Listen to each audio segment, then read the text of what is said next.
পৃথিবীর ইতিহাস মূলত শাসন শোষণের ইতিহাস। অভ্যুত্থান, বৈষম্য। আমরা কি কখনো সেই সব মানুষের কাছে যাব না যারা আসলেই বাংলা ভাষায় কথা বলে, যারা আসলে বাংলায় কথা বলে, যারা প্রকৃত বাঙালি?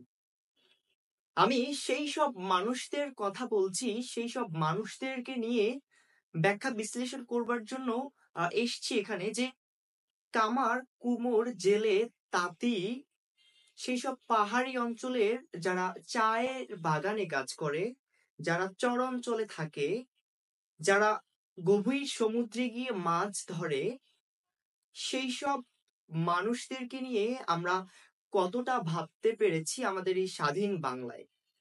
পৃথিবীর ইতিহাস মূলত শাসন শোষণের ইতিহাস। আপনি একটা জিনিস জেনে খুবই অবাক হবেন যে দাসপ্রথা থেকে শুরু করে আজকে আমাদের এই 2024-এর যে বাংলাদেশ, আমাদেরকে শাসন শোষণ করে গিয়েছে ব্রিটিশরা, তারপর পাকিস্তান, তারপর স্বাধীন বাংলাদেশ। আজকে আমাদের স্বাধীনতা অর্জন করবার বেশ 50 প্রায় বছর, 50 বছর অলরেডি পার হয়ে গিয়েছে। আমরা নিশ্চয়ই জানি যে ঠিক এই স্বাধীন দেশে আমরা আসলে স্বাধীন বাংলাদেশের মানুষের জন্য কতটুকু করতে পেরেছি। স্বাধীন বাংলা, এই স্বাধীন বাংলার আসল বাঙালি যারা, আমরা জানি প্রতিটা অভ্যুত্থানে, প্রতিটা সংগ্রামে মূলত সেই সব কামার কুমোর, জেলে, তাঁতি বা শ্রমিক শ্রেণীর খুব ভালো সক্রিয় ভূমিকা রাখে। কিন্তু দিন শেষে আমরা আমজনতা বা আমরা শোষক বা শাসক শ্রেণী সেই সব বাঙালিদেরকে কতটা খোঁজ রাখি? সেসব বাঙালিরা কেমন আছে? সেসব বাঙালিরা কিভাবে দিনাতিপাত করছে?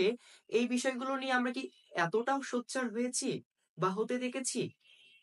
আপনি ভেবে অবাক হবেন যে আজকের আমাদের 2024 সালের বৈষম্য বিরোধী ছাত্র আন্দোলনের পরিপ্রেক্ষিতে আমরা একটা অভ্যুত্থান, যেটা ছাত্রদের পক্ষে সম্ভব হয়নি, হয়েছে সমগ্র স্বাধীন বাংলার মানুষের অংশগ্রহণে, স্বতঃস্ফূর্ত অংশগ্রহণ বলবো, যার কারণে এটাকে আমরা ছাত্র জনতার অভ্যুত্থান বলছি।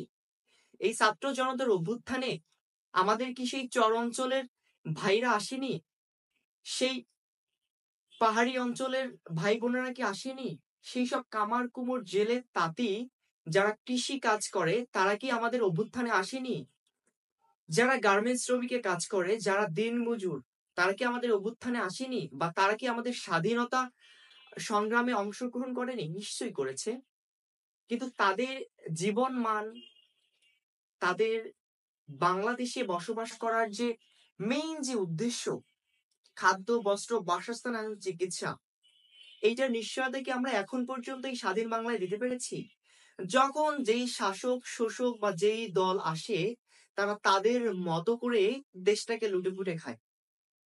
আপনি চর অঞ্চলের কথা চিন্তা করেন, আমাদের সবুজ শস্যে ভরা সেই চর অঞ্চলের কথা যদি আমি একটু আপনাকে বলি, যখন ছিল না কোনো রাজনৈতিক দলের অনেক আধিপত্য বা অনেক বেশি বিস্তার, তখন কিন্তু সেই সব চর অঞ্চলে অনেক ভালো গবাদি পশু থেকে অনেক ভালো চাষাবাদ হতো। এটা কিন্তু আমি সেই সব চর অঞ্চলের কথা বলছি, এখানে আসলে গবাদি পশু, গরু, মহিষ, হাঁস, ছাগল, এরকম যে পশু পাখিরা আছে, তারা কিন্তু সেই সব পশু পাখিরা কিন্তু ওই চর অঞ্চলে অনেক ভালো চাষ হতো। যখন ইজারা নিত না, যখন দখলদারিত্ব থাকতো না, যখন বালু উৎপাদন করতো না, বালু চুরি করতো না সেই সব চর অঞ্চলগুলো থেকে।